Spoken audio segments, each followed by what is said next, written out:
7월 27일 아침 말씀 묵상을 시작합니다. 오늘 우리에게 주시는 하나님의 말씀은 이사야 9장 8절로 10장 4절까지의 말씀입니다. 이사야 9장 8절로 10장 4절입니다. 주님께서 야곱에게 심판을 선언하셨다. 그것이 이스라엘 백성에게 이를 것이다.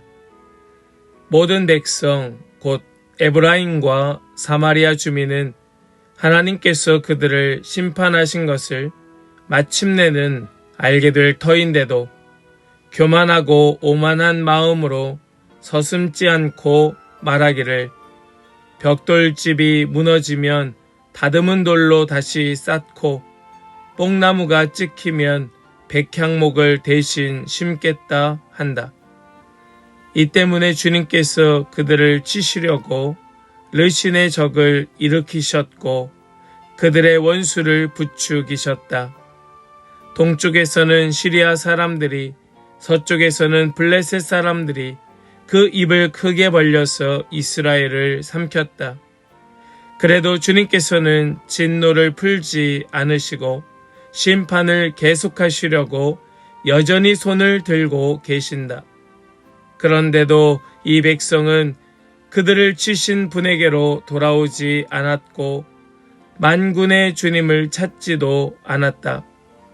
그러므로 주님께서 이스라엘의 머리와 꼬리, 종려가지와 갈대를 하루에 자르실 것이다. 머리는 곧 장로와 고관들이고 꼬리는 곧 거짓을 가르치는 예언자들이다. 이 백성을 인도하는 지도자들이 잘못 인도하니 인도를 받는 백성이 멸망할 수밖에 없다. 그러므로 주님께서 그들의 젊은이들에게 자비를 베풀지 않으실 것이며 그들의 고아와 과부를 불쌍히 여기지 않으실 것이다. 그들은 모두가 불경건하여 악한 일을 하고 입으로는 어리석은 말만 한다. 그래서 주님께서는 진노를 풀지 않으시고 심판을 계속하시려고 여전히 손을 들고 계신다. 참으로 악이 불처럼 타올라서 찔레나무와 가시나무를 삼켜버리고 우거진 숲을 사르니 이것이 연기 기둥이 되어 휘돌며 올라간다. 만군의 주님의 진노로 땅이 바싹 타버리니 그 백성이 마치 부를 때는 땔감같이 되며 아무도 서로를 아끼지 않을 것이다. 오른쪽에서 뜯어먹어도 배가 고프고 왼쪽에서 삼켜도 배부르지 않아 각각 제 팔뚝의 살점을 뜯어먹을 것이다. 므낫세는 에브라임을 먹고 에브라임은 므낫세를 먹고 그들이 다 함께 유다에 대항할 것이다. 그래서 주님께서는 진노를 풀지 않으시고 심판을 계속하시려고 여전히 손을 들고 계신다. 불의한 법을 공포하고 양민을 괴롭히는 법령을 제정하는 자들아, 너희에게 재앙이 닥친다. 가난한 자들의 소송을 외면하고 불쌍한 나의 백성에게서 권리를 박탈하며 과부들을 노략하고 고아들을 약탈하였다. 주님께서 징벌하시는 날에 먼 곳으로부터 재앙을 끌어들이시는 날에 너희는 어찌하려느냐? 누구에게로 도망하여 도움을 청할 것이며 너희의 재산을 어디에 감추어 두려느냐? 너희는 포로들 밑에 깔려 밟혀 죽거나 시체 더미 밑에 깔려 질식할 것이다. 그래도 주님께서는 진노를 풀지 않으시고 심판을 계속하시려고 여전히 손을 들고 계신다. 아멘. 살아계신 하나님의 말씀입니다. 아멘. 할렐루야. 오늘도 우리와 함께 하시며 우리에게 말씀 주시는 주님을 찬양하며 경배합니다. 오늘 주시는 말씀 붙들고 끝까지 포기하지 않으시는 하나님께로 우리 온전히 나아가는 모든 복된 성도들 다 되시기를 간절히 소망하며 축복합니다. 우리는 9장 앞부분에서 하나님께서는 어둠 가운데 있는 백성에게 큰 빛을 약속하고 계심을 함께 보았습니다. 그리고 그 빛 중심에는 메시아이신 예수 그리스도께서 오심을 함께 나누었습니다. 하지만 오늘 본문에서 분위기가 완전히 바뀌고 있습니다. 빛의 약속을 들은 백성은 하나님께로 나아가야 마땅하건만 하나님께로 돌아오지 아니하였습니다. 오히려 자신들의 힘을 더 믿었고 죄를 반복하였으며 하나님 없이도 얼마든지 다시 일어설 수 있다고 생각하였습니다. 그들의 마음속에는 회개보다 오히려 교만이 자리 잡고 있었던 것입니다. 그래서 하나님께서는 반복적으로 말씀하십니다. 주님께서는 진노를 풀지 않으시고 심판을 계속하시려고 여전히 손을 들고 계신다. 이 말씀은 단순히 진노만을 의미하지 않습니다. 끝까지 죄를 멈추지 않는 백성을 향한 하나님의 거룩한 심판과 동시에 마지막까지 돌이키기를 기다리시는 하나님의 간절한 마음이 바로 이 말씀 가운데 담겨 있습니다. 오늘 본문은 우리에게 이렇게 질문하고 있습니다. 나는 하나님의 말씀 앞에서 돌이키는 사람인가? 아니면 끝까지 내 생각을 붙드는 사람인가? 여러분은 어떠하십니까? 정말로 날마다 순간마다 말씀 앞에 그 마음을 돌이키고 계십니까? 그런 우리 모든 성도들 다 되시기를 간절히 소망합니다. 오늘 말씀 속에 나타나고 있는 우리 하나님의 모습은 교만한 마음을 무너뜨리시는 하나님이시다 말씀하고 계시지요. 오늘 말씀 속에서 에브라임과 사마리아의 교만한 모습을 보여줍니다. 그들은 하나님의 징계를 받으면서도 어떻게 말하고 있는가? 10절 말씀을 보니까 그들은 이렇게 말합니다.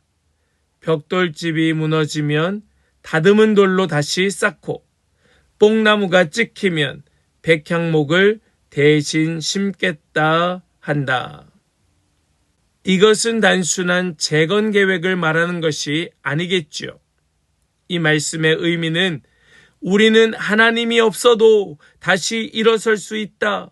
우리는 어떤 어려움에도 우리 힘으로 극복할 수 있다는 선언입니다. 너무나 교만한 선언이지요. 그들은 무너진 이유를 찾지 않습니다. 자신들의 죄를 돌아보지 않습니다. 오직 더 강해질 방법만 찾고 있는 겁니다. 그러나 하나님께서는 인간의 교만이 가장 큰 무너짐의 시작임을 보여주고 계십니다. 성경에서 하나님은 언제나 교만한 자를 낮추시고 겸손히 하나님을 찾는 자를 높여주십니다. 회개의 문은 언제나 겸손한 사람에게 열려 있다는 것을 주님은 보여주십니다. 사랑하는 여러분, 우리 혹여라도 하나님 없이도 다시 일어설 수 있다고 생각하고 있지는 않습니까? 그 교만한 마음을 오늘 말씀을 붙들고 꺾으시는 은혜가 있기를 간절히 소망합니다. 또한 우리 하나님은 계속해서 돌아오기를 기다리시는 하나님이시다 말씀합니다. 우리 앞에서도 잠깐 보았던 동일한 말씀인데요. 본문 12절과 17절 그리고 21절과 10장 4절에서 똑같이 이렇게 말씀합니다. 그래도 주님께서는 진노를 풀지 않으시고 심판을 계속하시려고 여전히 손을 들고 계신다. 이것은 하나님의 진노를 강조하고 있습니다. 그러나 그 진노만을 강조하는 것이 아닙니다. 백성들이 얼마나 돌이키지 않는지, 얼마나 그 마음이 교만한지, 하나님께서 얼마나 안타까워하시는지 그 주님의 마음을 드러내고 있는 것이 바로 이 말씀이에요. 하나님께서는 징계를 내리시지만 징계 자체가 목적이 아님을 밝히십니다. 하나님의 목적은 언제나 회복이지요. 그러나 백성은 주님께로 돌아와야 하건만 그 하나님의 부르심을 거절하고 있습니다. 돌아오지 않습니다.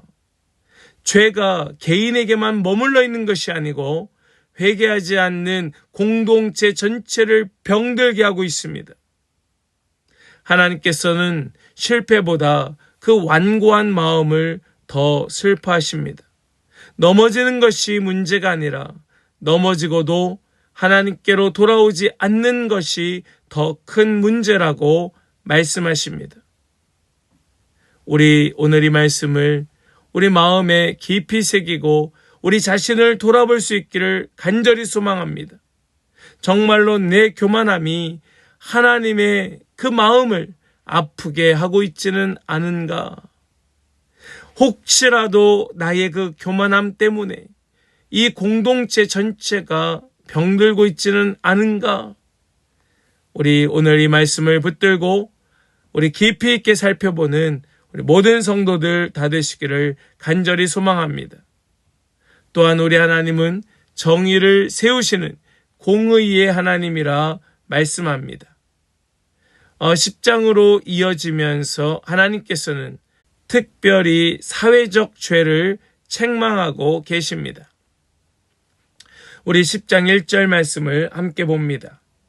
불의한 법을 공포하고 양민을 괴롭히는 법령을 제정하는 자들아 너희에게 재앙이 닥친다.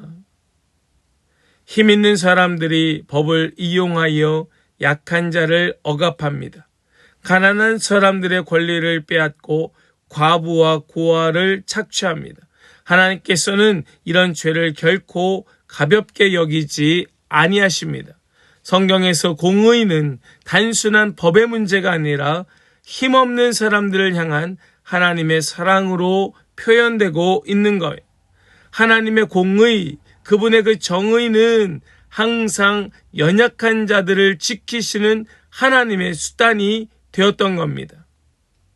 하나님께서는 그저 예배만 받으시는 분이 아니라 우리의 삶 속에 정의를 실천하시는 사랑의 하나님으로 우리 가운데 함께하고 계시는 겁니다.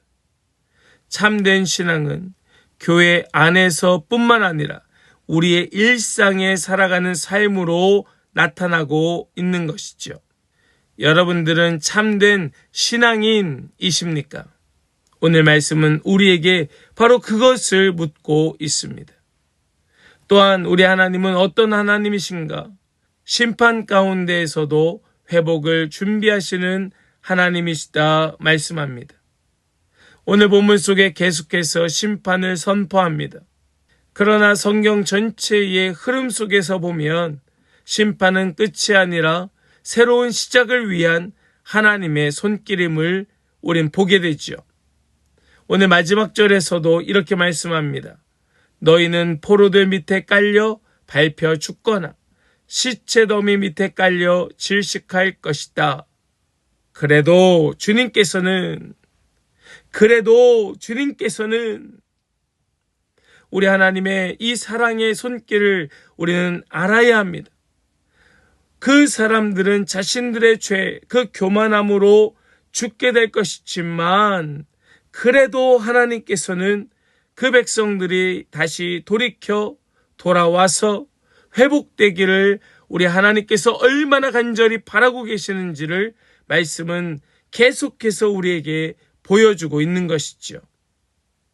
우리 예수님께서는 그 십자가 위에서 우리의 죄를 대신 짊어지고 죽으시면서도 우리를 위하여 그 문을 열고 계심을 우리는 알고 있습니다. 예수님의 그 십자가 위에서 죽으실 때에 휘장은 위에서 아래로 찢어지며 담대히 하나님께로 나아갈 길을 열어주셨음을 우리는 잊지 않고 있습니다.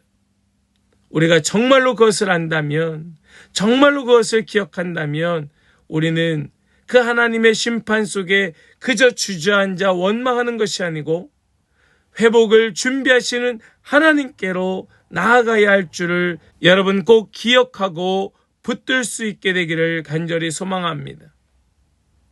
오늘 우리는 이렇게 함께 마음에 새기고 붙들어야 할 것입니다.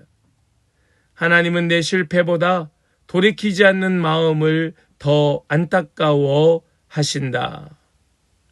하나님께서는 내 실패를 나무라지 아니하십니다.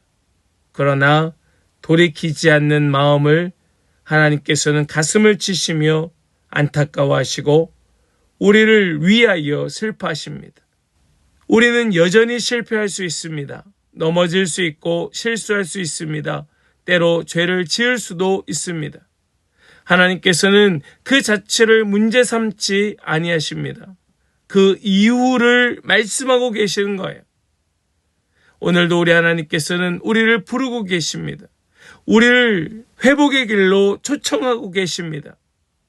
회개를 통하여 다시 살아나는 길을 열어주고 계실 때에 우리 죄책감 속에 머물러 있는 것이 아니라 하나님께로 돌아갈 수 있게 되기를 간절히 소망합니다. 오늘 말씀에 반복적으로 나왔던 그 말씀, 우리 하나님께서 여전히 손을 들고 계신다고 하는 그 말씀을 우리는 기억하면서 징계하시는 가운데에서도 우리의 회개의 문을 닫지 아니하시고 끝까지 기다리시는 그 주님, 우리 그것을 기억하면서 우리 자신을 일으켜 주님께로 함께 나아가는 그런 은혜가 있기를 간절히 소망합니다. 우리 하나님께로 돌아갈 때 반드시 우리는 회복되게 될 줄을 믿습니다. 아멘. 우리 함께 이 시간 묵상으로 나아가길 원합니다.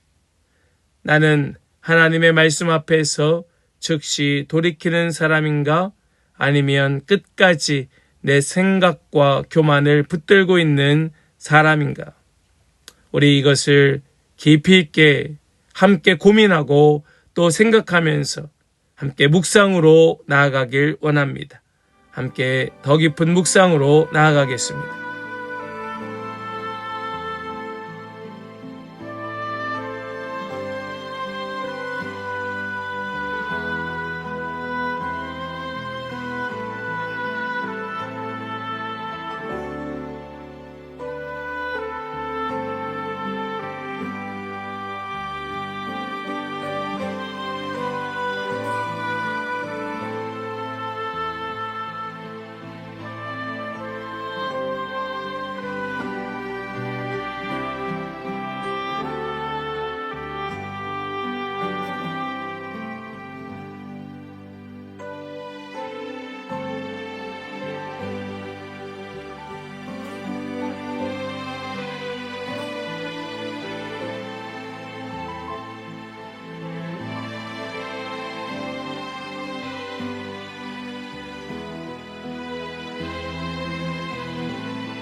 우리 이제 함께 결단으로 기도하기를 원합니다.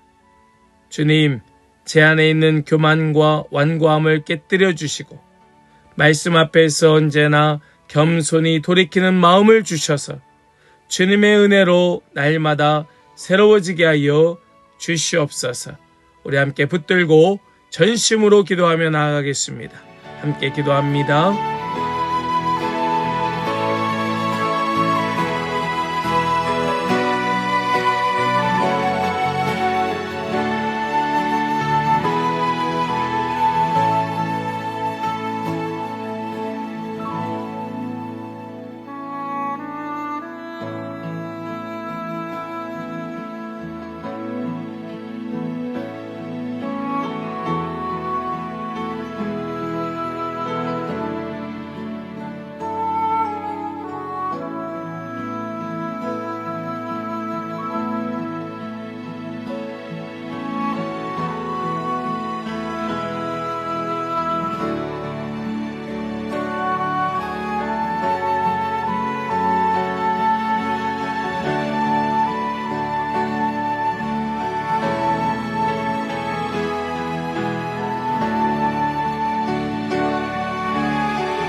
우리 이제 기도하고 오늘 아침 말씀 묵상을 마치겠습니다.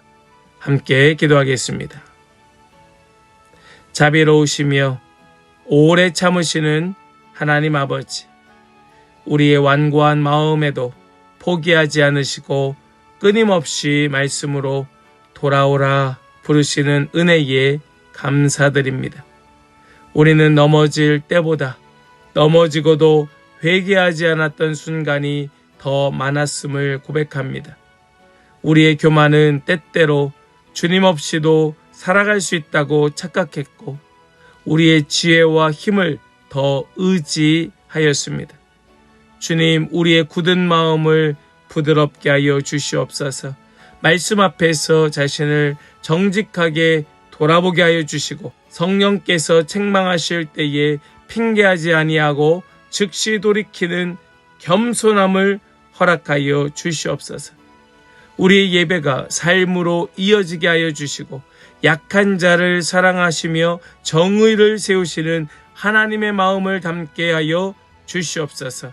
끝까지 우리를 포기하지 않으시고 예수 그리스도의 십자가로 품어주신 사랑을 기억하며 날마다 회개와 믿음으로 살아가게 하여 주시옵소서. 믿고 주님 손에 의탁드리며 우리 주 예수 그리스도의 거룩하신 이름으로 기도하옵나이다. 아멘.